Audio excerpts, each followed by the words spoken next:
पंचमोऽध्यायः संन्यासयोगः। अर्जुन उवाच। पंचमो अध्याय संन्यास योग के चिंतन मनन में हम चल रहे हैं। आप आंख बंद रख के भी थोड़ा सा सुन सकते हैं। ध्यान में हम अक्सर डीप ट्रांस में चले जाते हैं, so it's okay to listen with closed eye for some time.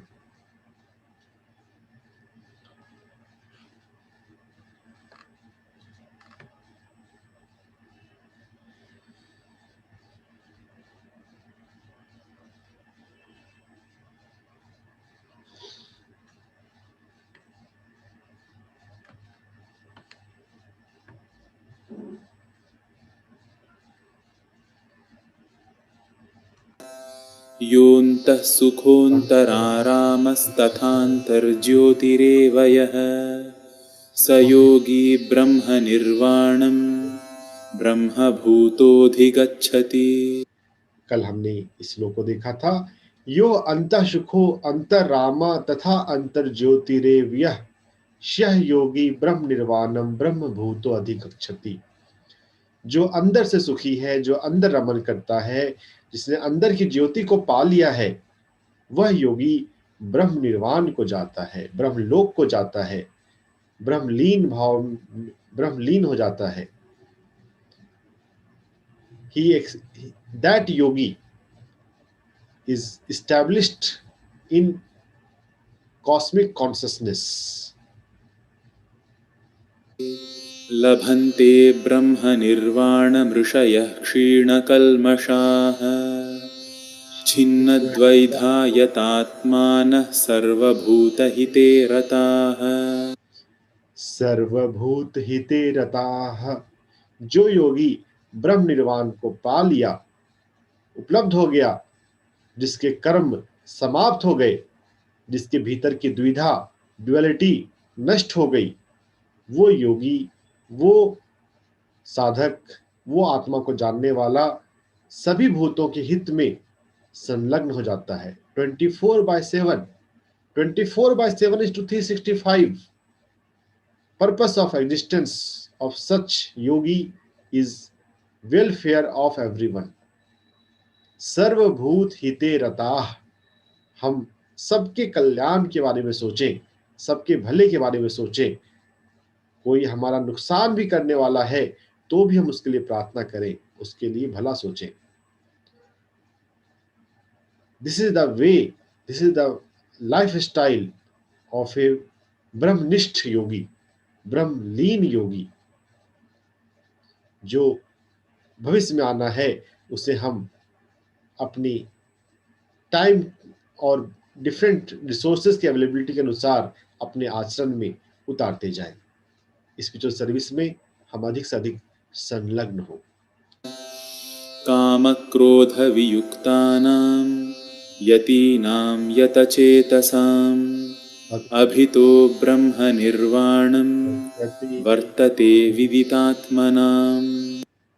काम क्रोध से वियुक्त, free from anger and passion, desire, that यत्न करने वाला, that monk, that sage, that sadhu attain ब्रह्म निर्वाण, cosmic consciousness, soul consciousness and cosmic consciousness। आत्मा को जानना और ब्रह्म को जानना, ये दो अलग अलग अवस्था है। स्पर्शान् कृत्वा बहिर्बाह्याञ्चक्षुश्चैवान्तरे भ्रुवोः प्राणापानौ समौ कृत्वा नासाभ्यन्तरचारिणौ। ध्यान साधना की एक बहुत खूबसूरत लाइन यहाँ पर आई है। स्पर्श न कृत्वा बहिर्बाह्य, बाहर कोई स्पर्श ना करते हुए, बाहर किसी विषयों में ना जाते हुए, जो बाह्य चक्षु क्या जो अंतर में है, दोनों चक्षु के बीच में जो भ्रू मध्य है, वहां पर प्राण अपान को समान करते हुए, प्राण जो हमारे भीतर आता है, अपान जो हमारे शरीर से बाहर जाता है, जो डकार आती है, जो भी अपान वायु जो शरीर से बाहर निकलती है, वो अपान वायु प्राण और अपान को समान करते हुए नासाभ्यांतर चारिनो, नासा नासिका के अंतर के इंटरवल को ऑब्जर्व करते हुए, उसके साथ एक होते हुए, बाहर नहीं जाना है, बाहर कुछ नहीं करना है, स्पर्श ना कृत्वा, बाहर का मैटर ये नहीं है, ये जो मैटर है वो भीतर का है। भीतर प्राण और अपान को समान करना, प्राण और अपान को समान करना का एक मतलब ये भी है, जो अंदर जाती श्वास है और बाहर आती हुई श्वास है, दोनों में एक हार्मनी होना। तो अनुलोम विलोम प्राणायाम सबसे स्थूल हठ योगा माध्यम है जिससे हम उसको समान कर सकते हैं। जब हम गहरे ध्यान में उतरे तो वो स्वतः भी होता है, अपने आप भी। जो हठियों के जो प्राणायाम है, उनका इन्वेंशन ऐसे हुआ जब ध्यान करते करते ऋषि को कुछ अनुभव हुए, तो जो नए लोग हैं उनको पहले से करने को बोल दिया गया कि बाहर आचरण को साधते साधते हो सकता है कहीं भीतर की चीज भी हो जाए, लेकिन ये मुख्यतः भीतर की बात है कि हमारा प्राण और अपान समान हो जाए। तो ध्यान को गहरा करने के लिए हम अनुलोम विलोम प्राणायाम के माध्यम से इन गोइंग ब्रेथ और आउट गोइंग ब्रेथ को भी इक्वलाइज कर सकते हैं। और उसके बाद चक्षु के अंतर को, भ्रूमध्य को, नासाभ्यंतर चारिनो, हम उसमें संलग्न हो जाएं, उसको हम देखने लग जाएं। हमारा जो फोकस हो वो दो श्वास के बीच में हो, भ्रूमध्य में हो, और वो भी बाहर स्पर्श ना करते हुए, बाहर नहीं जाते हुए। एक्सटर्नली हमें ऑब्जर्व नहीं करना है, इंटरनली करना है। भीतर क्या हो रहा है प्राण के तल पर, ऊर्जा के तल पर।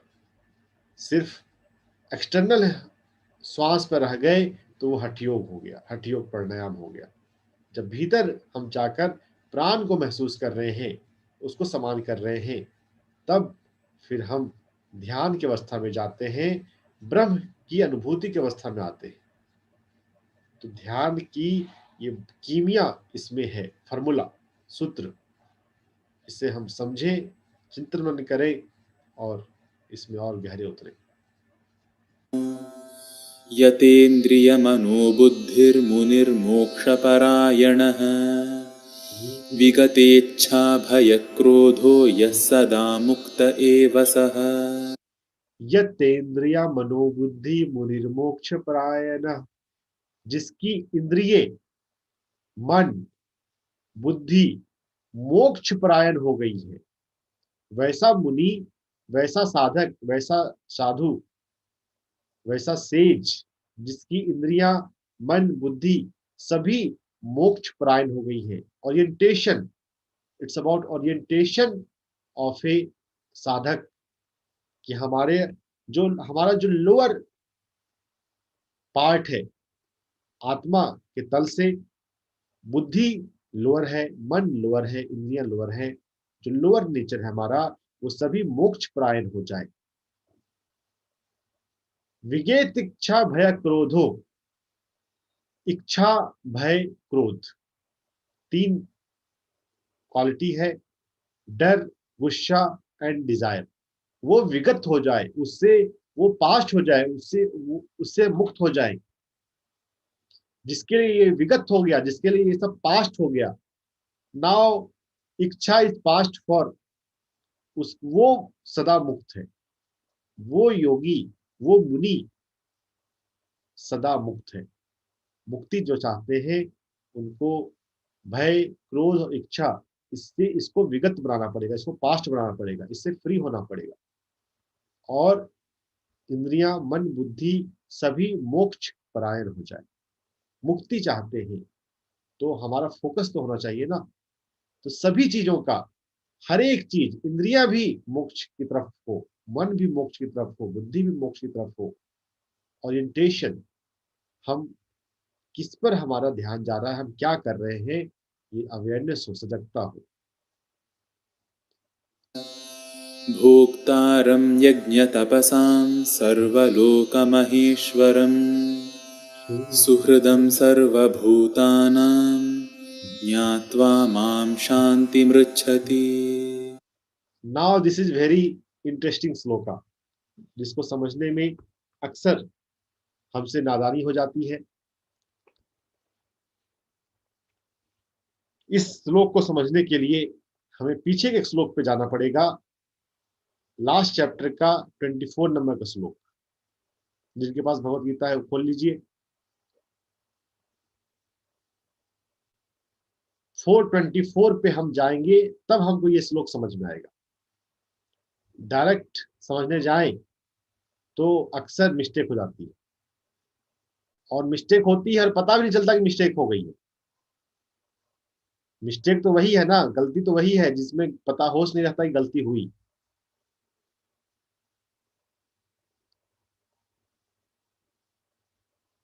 तो 424 खोलिए, तब उसको पढ़िए। कोई अनीता जी आप पढ़ेंगे। ब्रह्म अर्पणम ब्रह्म हवि ब्रह्माग्नो ब्रह्महूतम ब्रह्म कर्म समाधिना तेन ब्रह्म एव गंतव्यम। ब्रह्म अर्पणम ब्रह्म हविर ब्रह्म अग्नो ब्रह्महूतम ब्रह्म एव तेन गंतव्यम ब्रह्म कर्म समाधिना। मैंने पढ़ दिया है, लेकिन फिर भी आप पढ़िए अनिता जी। आपको अनम्यूट करने का ऑप्शन। हाँ हो गया। नमस्कार। ओम ब्रह्मार्पणं ब्रह्म हवि ब्रह्माग्नो ब्रह्मणाहुतं ब्रह्मेव तेन गन्तव्यं ब्रह्म कर्म समाधिना। Very nice. Now we will come with 529. With the awareness of 424, 5-4-24 हमने जो पढ़ा सुना, इसमें क्या मतलब है उसको ध्यान रखते हुए ब्रह्म एव तेन गंतव्यम, ये मीनिंग अगर हमें ध्यान रहेगी तब हम इसको समझ पाएंगे 529 को। यहाँ पर यज्ञ का और तप का भोक्ता कौन है, what is the destination of all the endeavor, all the karma, all the sadhana, all the work, उनका भोक्ता कौन है। जो ये है, ये तो ब्रह्म अवस्था की बात है। ब्रह्म एव तेन गंतव्यम, यहां पर जो माम कहा गया है वो ब्रह्म के सेंस में है। Often people misinterpret it is Lord Krishna. It is not so. He is not telling his name. It is माम। और वहां पर जब कृष्ण माम बोल रहे हैं, माम जो वहां पर उनका जो भाव है वो तो ब्रह्म भाव है। ब्रह्म भाव नहीं समझे तो फिर यहाँ पर भी भक्ति भाव आ जाता है। हरे रामा हरे कृष्णा कृष्ण कृष्ण हरे हरे। कृष्ण ही सभी यज्ञ और तप के भोक्ता है। नहीं बाबा, ये तो ब्रह्म से आया है, ब्रह्म की बात है। ब्रह्म अर्पणम ब्रह्म हवि ब्रह्म अग्नो ब्रह्मणहुतम ब्रह्म एव तेन गंतव्यम, ब्रह्म एव तेन गंतव्यम। क्या मतलब हुआ इसका, ब्रह्म एव तेन गंतव्यम का? पढ़िए, अनुवाद पढ़िए 424 का, तो समझ में आएगा क्या है ब्रह्म एव तेन गंतव्यम। कहाँ जाता है जो भी हम करते हैं, उसका क्या डेस्टिनेशन है? उसका डेस्टिनेशन तो ब्रह्म है। सब कुछ अल्टीमेटली ब्रह्म में ही लीन होता है।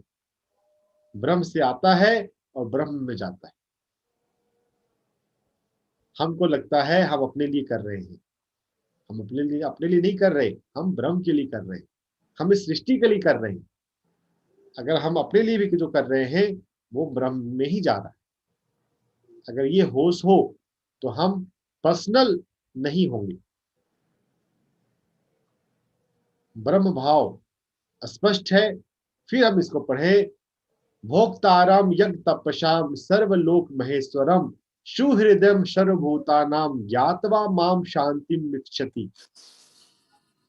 सभी और यज्ञ और तप का जो भोक्ता है, जो डेस्टिनेशन है, सर्वलोक का महेश्वर, हर एक सभी लोगों का ऑल गॉड कॉन्शियसनेस वही है, वही ब्रह्म। और वो सभी भूतों का, सभी जीवों का मित्र है। सुहृदयम सर्वभूतानाम, देयर इज नो इनमिटी। वो किसी के जर्नी को रोकता नहीं है, किसी को पाप कर्म को पनिश नहीं करता, वो किसी को भोगने को नहीं देता, वो तो सबका मित्र है। यह बात जानते हुए शांति को जाता है। कौन? जो मुक्त हो गया, जिसकी इंद्रियां, मन और बुद्धि मोक्ष परायण हो गई, जो प्राण और अपान को समान कर रहा है, जो ब्रह्म भाव में है, जो सभी भूतों के हित में रत है, वो किसी भी श्लोक को पढ़ने के लिए उसके पीछे का श्लोक को जाना चाहिए, तो हमको कॉन्टेक्स्ट प्रॉपर समझ में आएगा। That fellow reach inter in shanti. Temporary शांति विचारों के कम होने से मिलती है, वो टेम्पररी है। विचारों की शून्यता जो है, अल्टीमेट शांति, कंप्लीट ब्लिस, फुल ब्लिस तो तब आता है जब हम इस बात को समझ जाते हैं कि सभी यज्ञ और तप, सभी चीज का डेस्टिनेशन जो है वो तो ब्रह्म है। यहाँ पर कृष्ण खुद को ब्रह्म भाव में व्यक्त कर रहे हैं। अभी हम ब्रह्म भाव में नहीं है, हमको ये बात समझ में आनी थोड़ी मुश्किल हो रही है। स्वामी राम तीर्थ मेरे साथ पहले बोला था, उनसे कभी किसी ने पूछा ये सूरज कौन चला रहा, ये पृथ्वी कौन घुमा रहा? वो समाधि भाव में थे, ब्रह्म भाव में थे। उन्होंने बोल दिया, मैं ही तो चला रहा हूं।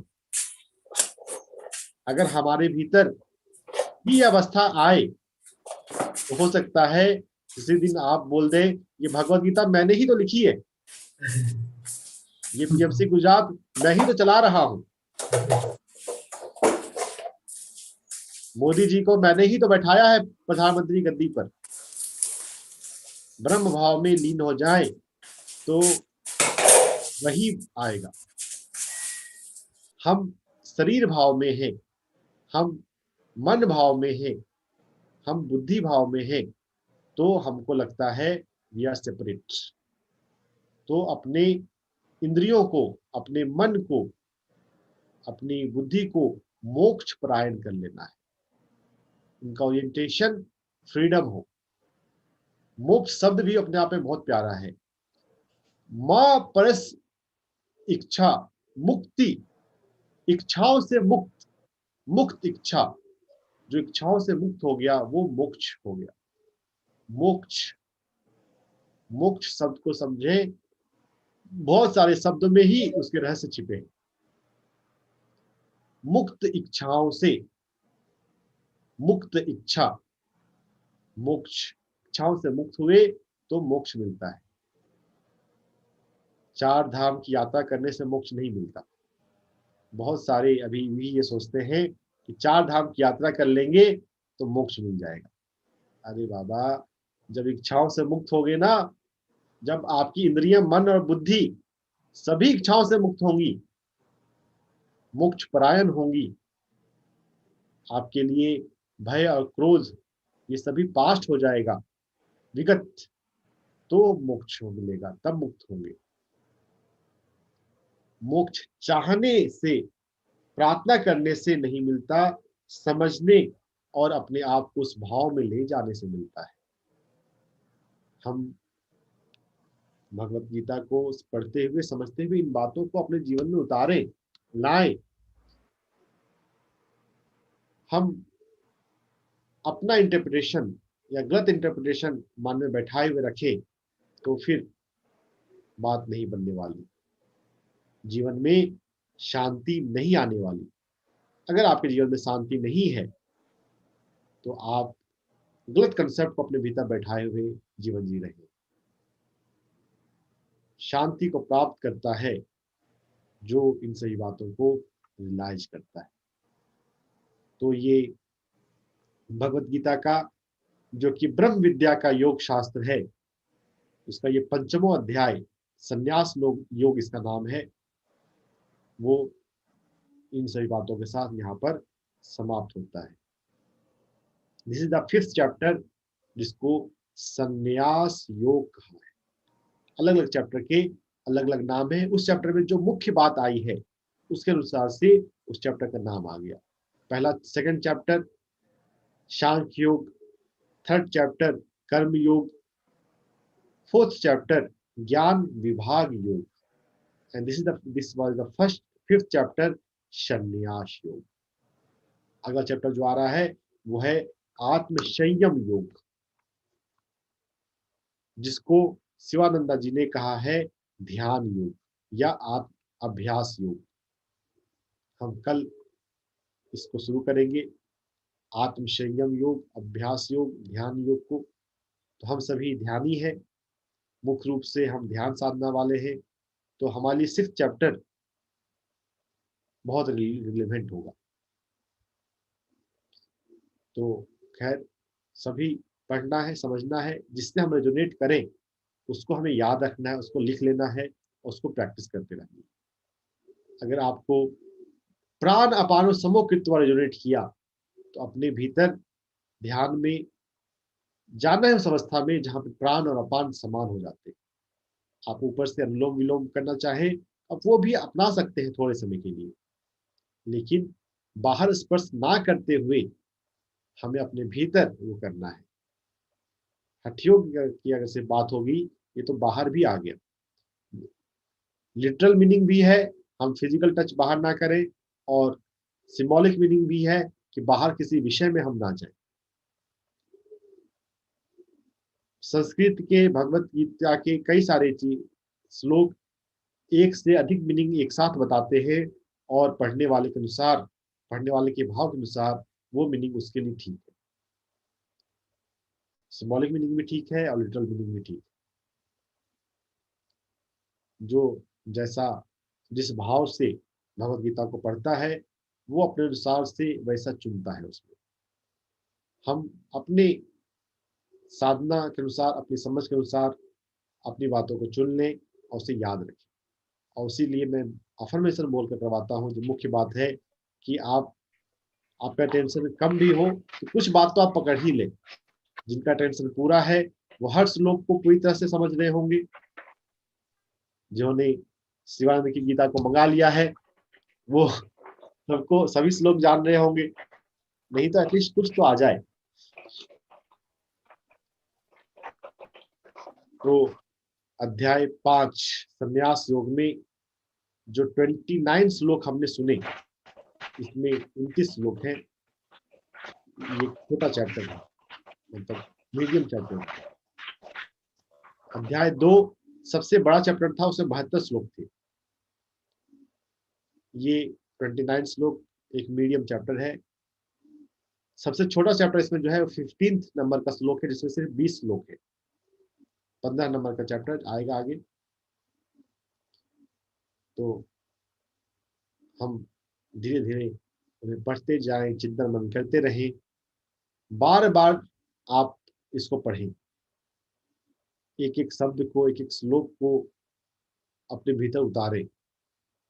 और जब आपके भीतर ये उतर जाएगा तो फिर आप भी कृष्ण की तरह निर्गुण हो जाएंगे, ब्रह्मलीन हो जाएंगे, ब्रह्मनिष्ठ हो जाएंगे।